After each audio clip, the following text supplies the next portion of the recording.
Hey, friends. Thanks so much for tuning into this online gathering of Redeeming Hope. I'm so glad to be back in the saddle today. I have been out for a few weeks on paternity leave, and I'm so glad to be back and also continuing on in our sermon series in the life of Joseph. Before we get into that, I want to remind us of our vision, Redeeming Hope. We exist as a family of faith that follows Jesus and helps others find him by living all of life as missionaries of hope. This means that we want to follow the life and teachings of Jesus. We want to be really open to wherever you might be on your spiritual journey. And we want to do all of this within the context of living life like a family together. And so with that, I am so grateful that you guys are here with us. We've got a family day in August that you can check out our events page, ourhope.cc/events. If you'd like to donate and partner with us to encourage the work that God is doing here in Clarksville, you can go to ourhope.cc/give. You can find us on Venmo at Redeeming Hope. Also, if you want to reach out to us, you can text us 931-326-4512 or email me, Josh at redeeminghope.org, or you can email Derek, our co-lead pastor, Derek at redeeminghope.org. Now, today we're continuing on a new scene in the life of Joseph in our series called Hidden Grace. So as I've been on paternity leave, for whatever reason, I have wanted to watch space movies, right? So I don't know why I've wanted to do that, but I've wanted to watch some space movies. And so Rachel and I watched Interstellar one night when we were like sleep deprived, and we had just fed baby, but we knew baby was going to need to get fed a few hours from now. And so we were watching Interstellar, and there's a character that the actor Matt Damon plays. Now, I'm not going to, it's probably been long enough to tell you, Matt Damon's not a good astronaut in Interstellar. He's actually a villain in the story, and he tries to sabotage these plans to save Earth, to try to save his own skin. But he's been alone and abandoned on this foreign planet after going through a black hole. And so he says, hey, you guys can come and save me because I've found where the next Earth could be. But really, it's just a frozen tundra and nothing could grow there. And he did it all just to save his own skin. But that reminded me of another movie that Matt Damon plays the hero. And that's the movie that I want to talk about as we begin our time together. It's called The Martian. And Matt Damon is stranded on Mars. All of his other crew thinks that he had died.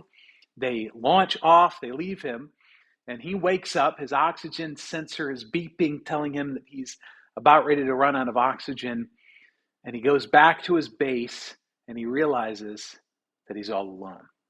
And so the movie poster for the movie literally says, bring him home. And then in smaller letters below, it's The Martian. And so the entire movie is about bringing Matt Damon's character home and the rescue mission and the world coming around this idea that we have this stranded exile on Mars and we've got to bring him home.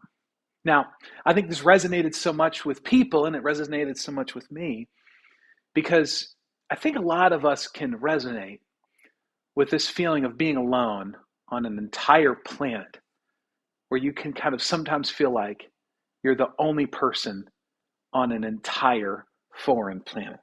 And I think most of us in this world have experienced this awfully lonely feeling of being far away, like we're on an island even when we're here on Earth. And I think we all know what it's like to be left out, pushed out, or banished, or on the outside. And I think this speaks to the human experience, and it never feels good. You see, I think if we take an honest look at ourselves, we often don't feel at home. We feel like we live in a place that doesn't quite satisfy our needs. We all long for a home. We all long for an idea of home, but we all know what it's like to be on the outside of home. And that's what we're going to be talking about today, is this idea of being exiled. Because it's both a theme in the whole Bible. It's a theme introduced in the very first pages of Genesis that traces its way through the Genesis narrative all the way to the end of the Bible in Revelation. And it's actually a key theme in the life of Joseph. And so just a quick explanation of the structure of the book of Genesis. There's actually 4 scrolls. There's 4 movements within the structure of Genesis. You see, back then, when the biblical authors were writing the Bible, they didn't have chapters and verses. They didn't like write a little one and then write a half a sentence and then write two and write half a sentence. That came along much later, actually. So they actually prepared the book of Genesis into 4 different scrolls, and those 4 scrolls are from Adam to Abraham. So that's like Genesis chapter 1 to 11. Scroll 2 is all about the story of Abraham. Scroll 3 is about the story of Isaac and Jacob. That's like Genesis 24 to 36. And then the final scroll is the story of Jacob's sons, of which Joseph is kind of the pinnacle story within that. And we see actually at the beginning of Genesis this idea of exile. After Adam and Eve fell in the garden, God exiled them out of the garden. Actually, he pushed them out and said, you can't be here anymore. This is part of the consequences of your actions. You're actually not allowed to be in the garden anymore. And so we see sadly that Adam and Eve move east of Eden. And the very first 2 sons that they have, Cain and Abel, that they had a rivalry. Abel was faithful, offering the first fruits back to God. Cain was jealous of God's attention on Abel and ended up killing Abel. And so what happens to Cain? He is punished by being exiled. He is banished away from his family to start a new family in a new area of the world. And so we see at the end of the story of Genesis, at the last scroll 4 of Genesis, the story of Jacob's sons. This theme of exile has been going on, but it comes kind of prominent to the forefront of the story with the life of Joseph, and it kind of bookends the book. And we see that then we can kind of read all of Genesis within this idea of exile. So we've been looking at different scenes in the life of Joseph. So we've looked at first Joseph's family, the first couple of sermons that Pastor Derek preached and carefully prepared this sermon series for us. And we saw this idea of brokenness and hidden grace in Jacob's family and Joseph's siblings and Joseph's father Jacob. Then we've been just finished last week looking at the second scene of Joseph's life in Potiphar's house and different temptations, the temptation of power, the temptation of sex, and then finally last week the temptation of despair. And now we're moving to another scene where we're in Pharaoh's prison, where Joseph is exiled ultimately and forgotten. And we trace through the story of Joseph this idea of going from the inside to the outside, going from high on the hog up, going down. And we see this over and over again. He was with his family. He was in the favor of his father. He was the favorite of all of his other siblings. And yet Joseph was prideful and arrogant. He was like a teenager, like most of us would be, as the favored teenager. And he talks about how he's going to be exalted above his brothers. He has these dreams that he's sharing with them, which is probably not a good idea, where he talks about how he's going to be exalted above his brothers. Even his own family, even his own parents would bow down to him. But then we see he moves out into the field. His father sends him on a mission to check on his brothers and give a report. And so we see him move out from his family. And then his brothers capture him and throw him into a pit. They were going to kill him, but they end up throwing him into slavery. They move him then from the pit to Potiphar's house, where now he's in charge of Potiphar's house, but he's in a foreign country. He's in a completely different culture. He's a slave. He's been trafficked. And then we see this false accusation of Potiphar's wife, and then we see Joseph again in another pit. He's in the prison. So he goes from the family into the field, then he goes into the pit, and now he's in Potiphar's house, and now he's in prison. And all of these themes of human trafficking, of suffering, of false accusations, and now he has a false imprisonment. And the theme within the book of Genesis and in the life of Joseph is exile, moving on the outside, moving away. But we also see that Joseph, the story of Joseph, is a story of God's hidden grace moving in these mysterious exiled places. And so with that, we come to our text today. We're going to read the entirety of Genesis chapter 40, verses 1 to 23. I know it's a little long, but I want us to read this to get a sense of the story and where it goes. And specifically note how Joseph talks about himself and how it ends. So Joseph is already in prison. So sometime after this, the cupbearer of the king of Egypt and his baker, they committed an offense against their lord, the king of Egypt. And Pharaoh was angry with his two officers and the chief cupbearer and the chief baker, and he put them in custody in the house of the captain of the guard, in the prison where Joseph was confined.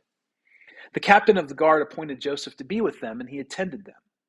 And they continued some time in custody. And one night they both dreamed. This cupbearer and the baker, they both dreamed, and that each dream had its own interpretation.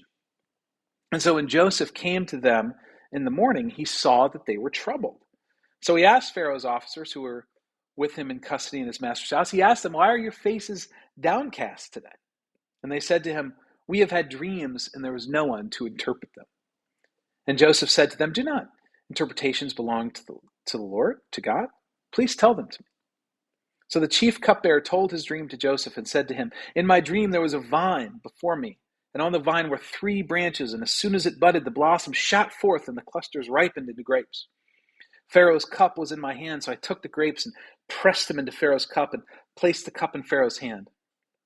Then Joseph said to him, "This is the interpretation. The 3 branches are 3 days. In 3 days Pharaoh will lift up your head and restore you to your office, and you shall place Pharaoh's cup in his hand as formerly when you were his cupbearer. Only remember me when it is well with you, and please do me the kindness to mention me to Pharaoh, and so get me out of this house, for I was indeed stolen out of the land of the Hebrews. And here also I have done nothing that they should put me into the pit." Now when the chief baker saw the interpretation was favorable, he said to Joseph, "I also have had a dream that there were 3 cake baskets in my head, 3 cake baskets on my head. And in the uppermost basket there were all sorts of baked food for Pharaoh. But the birds were eating out of the basket on my head." And Joseph answered and said, "This is the interpretation. The 3 baskets are 3 days. In 3 days Pharaoh will lift up your head from you and hang you on a tree, and the birds will come eat the flesh from you." Now on the 3rd day, when it was Pharaoh's birthday, he made a feast for all of his servants and lifted up the head of the chief cupbearer and the head of the chief baker among his servants. He restored the chief cupbearer to his position, and he placed the cup in Pharaoh's hand. But he hanged the chief baker, as Joseph had interpreted to them. Yet the chief cupbearer did not remember Joseph, but forgot him. This is God's word. We're going to talk about just 3 short points today. Talk about how Joseph was exiled to the prison, how Joseph is forgotten in his exile, and then we're going to talk about our exile remembered. So Genesis 41 through 4, I won't read the whole thing, but this is just the part where the cupbearer of the king and the baker, they committed an offense against the king, and they are sent to prison. It says sometime after this. And we see in a few different places in Genesis, both in Genesis 37 verse 2 and 41 verse 6, that Joseph's total imprisonment lasted about 17 years. From the time he got to Egypt at Potiphar's house to the time he was to the right hand of the king, which we'll see in a few weeks. And so we see this narrowing of Joseph's confinement within the story. He's thrown into a pit. So he was a son, but then he's thrown into a pit. Then he was sold into slavery. Now he's a slave, right? So he goes from being a son in a pit to a slave at Potiphar's house. And then finally, he's thrown in jail, and then he's a servant to other people within the jail. So he's going deeper and deeper away. Even at Potiphar's house, at least he had access to the wealth of Potiphar, right? But what we see is that he's continually moving deeper and deeper into a more exile. We see this narrowing of Joseph's confinement. And but here's what's interesting is that in his exile, he is joined and he's given a specific task. These 2 key men in Pharaoh's court, they're sent to the same jail that Joseph is now managing because he's such a good manager. The jailer actually put Joseph in charge of the whole jail. And it's very interesting, these words cupbearer and baker. The word cupbearer is the word mashke, and it literally means the captain of drinking. This guy was the captain of drinking for all of Pharaoh's house. And so he was in charge of all the wine, all the drinking. and he had a very prominent position in Pharaoh's house. So he must have done something to either betray Pharaoh or betray his trust, or Pharaoh thought that he had betrayed him, and then he had shoved him into prison. And the baker was literally called the captain of the baking. So he was in charge of all the baked goods, and they're prominent people. So when they're sent to prison, Joseph is meant to care for them very specifically. And then in verse 5, so we see the new people arriving into the scene of Joseph's exile. They're exiled with Joseph. And one night they both dreamed, verse 5, the cupbearer and the baker of the king of Egypt, who are confined in the prison, each his own dream, and each dream with his own interpretation. So we're at the lowest of the low in Joseph's life. But then two more people enter into his story. We begin to see some hope. Hey, all right, now it's not just Joseph that was put in prison. These other guys are in prison, and now some things are happening. Some spiritual things are happening, and they have this dream. And all of a sudden we see Joseph is curious about this. There's something supernatural beginning to happen. We see first off that Joseph is exiled to this prison, and then we see a little glimmer of hope here. But then unfortunately what we see in the next moment is that Joseph is forgotten in his exile. But he had supernatural insight into these dreams of these two prisoners. So it says in Genesis 40, it says, when Joseph came to them in the morning, he saw that they were troubled. So they have these dreams, and he asked these officers who were with him in custody in his master's house, he said, why are your faces downcast today? So he must have been serving them food or taking care of them, because remember, these were prominent people in Pharaoh's life in court, and he didn't kill them, so they wanted to make sure that these prominent people were taken care of. And so these two people said to him, we've had dreams, there's no one to interpret them. And Joseph said to them, do not interpretations belong to God? Please tell them to me. So the chief cupbearer, he told his dream about the 3 clusters of grapes, and then squeezing the grapes into juice or wine, and then giving this to Pharaoh. And then Joseph responded and said, this is the interpretation. He says, these 3 branches are 3 days. In 3 days, Pharaoh will lift up your head, restore you to your office, and you shall place Pharaoh's cup in his hand as formerly when you were his cupbearer. But then Joseph adds this, he's so confident that this is going to happen, right? He adds this little caveat at the end of his interpretation. It's like a personal request. He says, only remember me when it is well with you. And please do me the kindness to mention me to Pharaoh. And so get me out of this house. For I was indeed stolen out of the land of the Hebrews. And I'm here and have done nothing that they should put me in this pit. So there's a couple things that we could pull out of this interaction with the cupbearer to the king. The first is that Joseph's supernatural insight is God working in Joseph's exile. Now, we got to understand how Egyptians thought about dreams. Egyptians thought that when you dreamed, you accessed the spiritual realm of the dead. You could communicate to the dead. You could also communicate with gods. And so there was deep significance within Egyptian culture to dreams. But here's the caveat. Only specially divinators could interpret your dreams for you. And we'll actually get to see this in the next movement of the story as Joseph interprets the king's dream. He had all these other people trying to help him interpret, experts. It's almost like you went to get a series of Cisco certifications to learn about networking, right?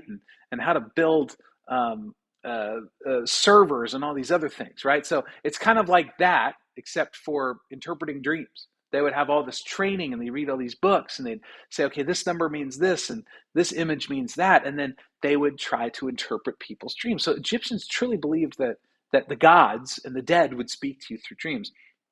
And this is not antithetical to the Christian faith. We see that sometimes God does speak through dreams and visions, but what Joseph says very clearly is that the dreams and the interpretation of dreams, they belong to God. So he's giving a right approach, he's giving a right perspective, and actually course correcting the cupbearer and the baker, their perspective of dreams. He actually says, the interpretation belongs to God, so I can even interpret these dreams for you if you just tell them to, right? So you don't need to have a special PhD in divination. What you need to have is know that these dreams are God's dreams, actually. And so what Joseph does here is very interesting. He intercedes in his exile as a mediator. He's coming between the cupbearer and God. And he's saying, tell me the dream, and then I will pray, and God will give me insight into your dream. He's a conduit of blessing to the cupbearer, to the king, and even to the baker, even though he doesn't give the baker the answer the baker wants. But what he's doing is he's being blessed with a relationship with God, knowing who the true God is. And he says, even though your people have enslaved me, even though I'm in this pit of a prison, he refers to the prison as his pit. Even though I'm in this prison, even though I've been betrayed, I've been falsely accused, he still has the character and the kindness to care for these two people, to ask them how they're doing, and then to be a conduit of God's blessing, interpreting these dreams to them. He's blessed to be a blessing, which harkens back to Genesis 12, and then it harkens forward to Jesus as our ultimate mediator. So Joseph's supernatural insight is it's God working in the midst of Joseph's exile. Secondly, Joseph's commentary on his life in this juncture is very interesting. If you actually read through the whole narrative, it's been a while since Joseph has actually talked. The last time he talked was to Potiphar's wife that we see in the story, right? So he said to Potiphar's wife, I can't dare to sin against God and my master by sleeping with you. And then she falsely accuses him of an attempted rape, and he goes to jail. But then the next time he speaks, he gives this interpretation of dreams, and he says, only remember me when it is well with you. And please do me the kindness to mention me to Pharaoh, and so get me out of this house. For I was indeed stolen out of the land of the Hebrews, and here also I have done nothing. They should put me into the pit. So there's a few things. The first thing he says is, only remember me. Remember me when you get to your position of prominence. Again, he's so confident in his interpretation that he knows that this is going to happen in 3 days. And so he's like, please just remember me. Mention something to Pharaoh. And what's interesting is that this harkens forward to the cries of Israel to God. Remember me, because they become enslaved in Egypt for 400 years. And so we actually see in Exodus 20, God says, I am the Lord your God who brought you out of the land of Egypt, out of the house of slavery. He says, Joseph saying, I'm in this house. I'm in this place.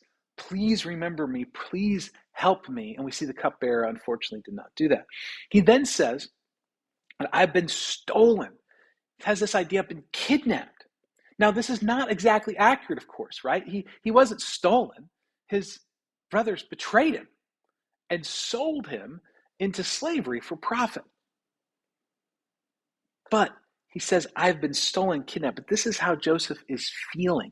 He's feeling like he has been stolen from his family. He feels like he's been stolen from his home in this exile. And this actually relates to this idea of human trafficking, right? His brothers did steal him. They did sell him. They exiled him. But then he says, and I have done nothing that they should put me into the pit. Now, of course, he's not in a pit like he was earlier on in the story. He's in prison. But he's drawing a connection here. This idea is a cistern or a well. And he's drawing a parallel here to his brothers throwing him into a pit and the jail that he is currently in. But we see that Joseph's understanding of his narrative is that different people have exiled him, but he is continuously being exiled in greater and greater ways. He's getting pushed farther and farther from home, right? So at first he was exiled by his brothers.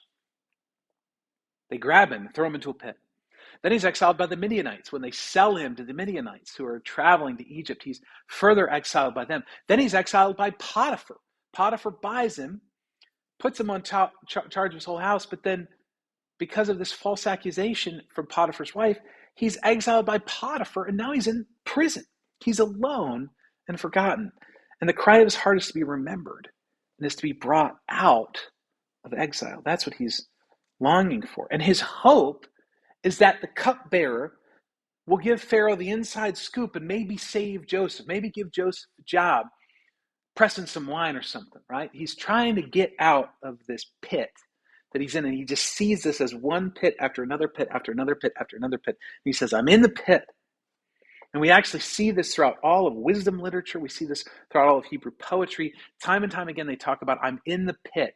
I'm in the well. The waters have closed over me. I am completely abandoned and forsaken. And his hope is that this cupbearer will remember him. But we see that, unfortunately, the cupbearer does not. Look with me at the end of this chapter. On the third day, which was Pharaoh's birthday, he made a feast for all his servants. He lifted up the head of the chief cupbearer and the head of the chief baker among his servants.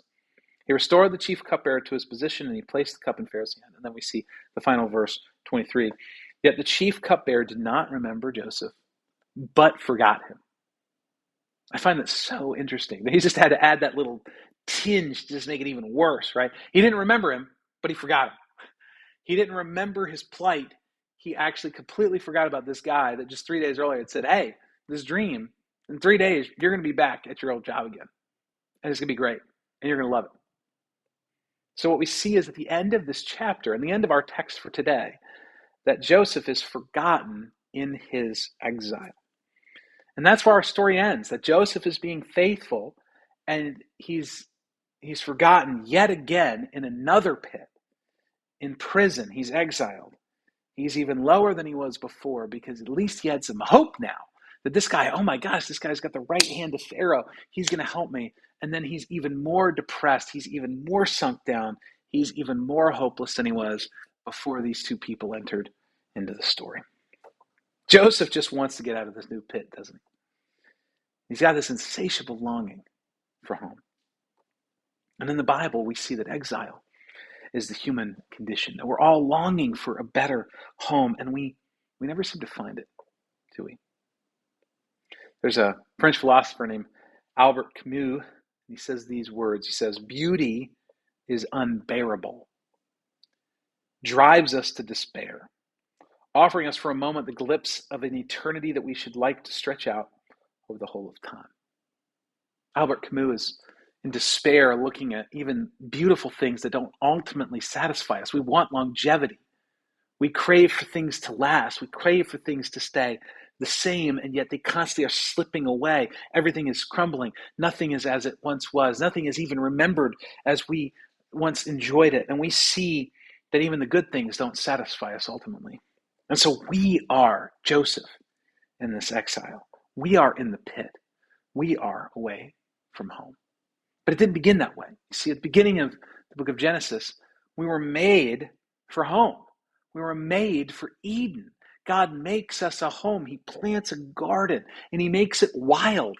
And he gives us a task to tend this wild garden and to help this garden flourish and thrive, and to help the world flourish and thrive. And we were with God. He walked with us.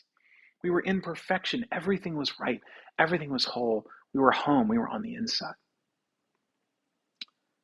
But we went into exile. We see Adam and Eve rebelled against this beauty and against this home that they had. And they were cast out of the garden. And in the third chapter or fourth chapter of the Bible, we see that they are pushed out east of Eden. They weren't allowed to come back into home. And we see the beginning of this narrative of exile that leads us all the way through the entirety of the Bible.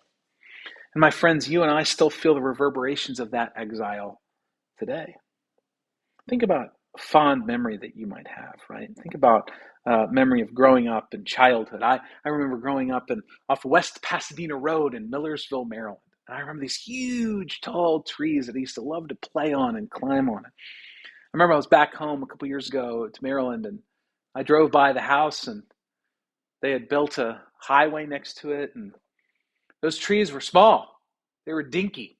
They weren't where I remembered it. And then I remembered, of course, I was like 4 and 5 years old playing, and these trees seemed like these giant, amazing, flourishing trees. And they were just these scrawny little pieces of crap trees that never really looked that great. You ever go to a place and it's not quite how you remembered it? That fond memory, when approached with reality, isn't quite as good. And so a lot of times we find that the memories that we have changed. And the places that we want to go back to have changed. And we also see the world has changed around it. Or if it hasn't changed, it just wasn't as good as you remembered it. And that's the despair that Albert Camus was talking about. This beauty that doesn't last, right? It sends us into despair. And it gives us a glimpse of something, but then it never is quite what we want it to be. And so what we find is that this feeling of lostness, this feeling of exile is that we lost our security, we lost our home. And what we see is that this world around us is not our home. It doesn't even satisfy our most basic needs. We want longevity, we want meaning, we want significance, and we find it for a brief moment, maybe in a relationship or a job or a vocation or children, but then it gets lost, it gets crumbled. It doesn't work for us. You see, the home that your heart seeks, even the home that your heart remembers, is a faint reflection of the Garden of Eden. It all goes back to that. We want to go back to the safety. We want to go back to the security of Eden. See, God is the home that we remember. And what we do because there's this, as Albert Camus calls it, this despair of beauty, when we see glimpses of it and then it doesn't last, is that we try to hide our longing for home. And what we see is that we try to hide it through distraction, through constant entertainment.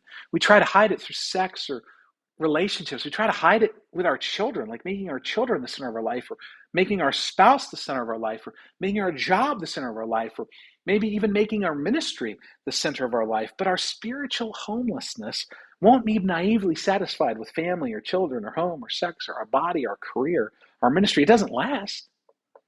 And when it gives us this like faint hit of beauty, like Albert Camus talked about, and it's a moment, but it doesn't stretch into eternity like we want it to. And then it drives us even more into despair. It drives us to other distractions. We try to hide our longing for home. And what we see is that all these other ways that we try to build our home around, they just crumble. Because we're made for a real home, and here's the reality: we can't get back to it. And that's a very challenging thing to consider. You see, Joseph is the sterling example of our exile. He was taken away from his home. He was in a family, then he went to a field, then he went to a pit, then he went to Potiphar's, now he's in prison. And he's spiraling away from the home he knew and loved. He's adrift, he's abandoned, he's exiled. He's in this pit of a prison, and he sees other people getting out. And day after day, he's alone and forgotten. He's unremembered. See, Joseph in the prison is actually you and me. And then Derek, as he talked about the overview of the series, he mentioned that we would see ourselves and Jesus better in the story of Joseph. We see ourselves in the story of Joseph in this pit of a prison, spiraling out of control. You see, here's the truth of the gospel, though. We went into exile, and our hearts are longing for home and trying to ignore this longing for an ultimate home that we will never actually be able to get back to. But here's the deal. Here's the beauty of the gospel, is that Jesus went into exile alongside of us. This is where Jesus comes into the story. See, Jesus left the comfort of his home. Jesus wandered as a stranger, an exile, an alien on this earth. He was the only human being in history who did it willingly. We even see in Matthew 8, Jesus says, foxes have holes, birds of the air have nests, but the Son of Man has no place to lay his head. Jesus was alone, homeless. Jesus suffered abandonment, exile. His own friends couldn't even stay awake with him and remember him long enough to pray in his hour of need. They forgetfully fell into fitful sleep on the night that Jesus was betrayed. Jesus' closest ally betrayed him publicly. Peter denied him 3 times. He was betrayed by Judas. And Jesus is the only person in exile that did not deserve the pit. But Jesus willingly went into it alongside of us. Jesus enters into our pit. He enters into our exile, fully knowing what it's like to be abandoned and alone. But here's the deal. Jesus just did not stay in the pit with us. He did stay in the pit with us. We know he knows what it's like, but he didn't just stay in the pit. Jesus made a way to bring us home again because he is our home. He made a way out of the pit. You see, Jesus is the better Joseph. Joseph couldn't get out of the pit. He couldn't get out of the prison. He had no power to do anything. He was just begging this poor cupbearer who's like so excited that he's finally out of the prison and back in favor with the king. He forgets all about Joseph. He doesn't remember him. He forgets him. Joseph had no power to change his position, but Jesus is the better Joseph, who willingly went into the ultimate pit of exile at the cross and in his death to save us and to bring us back home again. Ephesians 2 says, remember that you were at one time separated from Christ. Does that sound familiar? Theme of exile? alienated from the commonwealth of Israel, and strangers to the covenant of promise, having no hope and without God in the world. But now, in Christ Jesus, you who once were far off, exiled, have been brought near and home by the blood of Christ. My friends, you can be brought home because Jesus bought you out of the exile that you were in, because he experienced the ultimate exile that we deserve. We ultimately deserve to be in the pit completely. Jesus experienced the ultimate exile to buy us back out of the pit. We see that Jesus was abandoned on the outside. He was on the outside of everything. Relationally, all of his friends left him. Physically, he was completely torn down, stripped apart, beaten, crucified, suffered. He was on the outside. Physically, they took him outside of Jerusalem to where they used to burn the trash. The place of the skull, Golgotha. He was taken out of the city. He was taken outside of his home. Spiritually, Jesus was on the outside. The Father abandoned Jesus. He turned his face away from Jesus because he could not look at the sin that Jesus had become on our behalf. He did all of this so that you and I can be brought back on the inside again. We see in Hebrews 13, it says, so Jesus also suffered outside of the gate in order to sanctify the people through his blood, through his own blood. Jesus was abandoned on the outside of everything so that you and I can be brought back to the inside again. We see that Jesus went down into the pit of death so that you and I could be raised into new life in the presence of God. Look with me at Lamentations 3, this cry. I called on your name, O Lord, from the depths of the pit. You heard my plea. Do not close your ear to my cry for help. You came near when I called on you and said, do not fear. You have taken up my cause, O Lord. You have redeemed my life. My friends, our exile is remembered and resolved and redeemed by Jesus. This longing for a home is remembered, resolved, and redeemed by Jesus. So, the question is, how do you come home again? I want to go back to that Hebrews 13 passage again and just read maybe 2 more verses and have us see. This gives us a good little 4-part process of how to come home. So Jesus also suffered outside the gate in order to sanctify the people through his own blood. Therefore, let us go to him outside of the camp and bear the reproach he endured. For here we have no lasting city, but we seek the city that is to come. First thing is, go to Jesus. Jesus suffered outside the gate. He was on the outside. He was exiled. He's in the exile with us. He's in the pit with us. But he ultimately experienced the depths of the pit like we could never have the capacity to experience, that he could buy us back out of the pit. So the first thing you do is you go to Jesus. This is repentance and faith. This is hearing the message that we are exiled, alone, deserving nothing but to be far away from home in the pit. And yet Christ has entered into our exile. He has saved us up from the pit if we believe in him. So you hear this message. You believe it's true for you. Believe that you are in a pit. Believe that you are exiled, that you have a need for him, and then obey by making Jesus Lord over your life and saying, I give my life to you. I accept your redemption for me. This is what makes you a Christian. Go to Jesus. Where is Jesus? Outside the camp. Going outside, that means we reject the placating of the world. We actually have to say, I'm willing to go where Jesus is. You will not have a home in this world. So this means rejecting, turning away from finding pleasure and delight in anything other than him. It's actually saying, my family won't satisfy me, my spouse won't satisfy me, my children won't satisfy me, my job won't satisfy me, my career won't satisfy me, my other people's perception of me won't satisfy me. I need to go out. I need to be stripped of all these things to see my deep need and then go on the outside where Jesus is so I can come back to the inside so I can come back home. And it says, and bear the reproach he endured. This is interesting. Jesus bore reproach. He bore our sins and our sufferings with him on the cross. This means that people are going to look at you differently when you don't place your hope in your family or your job or other people's perception of you. They're going to look at you differently. They're going to think you're weird.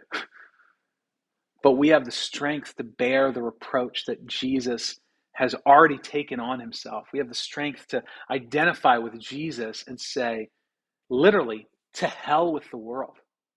I'm going to follow Jesus. I'm going to place my eggs in that basket. I'm going to see him as my home, not this world as my home, right? And when you do that, people are going to look at you weird, but that's okay. We can bear the reproach like Jesus bore reproach because we have a greater home. We're being brought back in. And finally, it says, seek. For here we have no lasting city, but we seek the city that is to come. Seek the city to come. My friends, God's kingdom, God's city, the rule and the reign of Jesus is breaking into the world. Home is coming back here. Home is coming to us. We were exiles. Now we're brought back in because of Jesus. And now home is coming to us. This new way of living, this new way of thinking. We have to say is that we have no lasting city in this world. We're not first Americans. We're not first husbands. We're not first wives. We're not first fathers or mothers. We're not first employers or employees or soldiers. We are first and foremost followers of Jesus.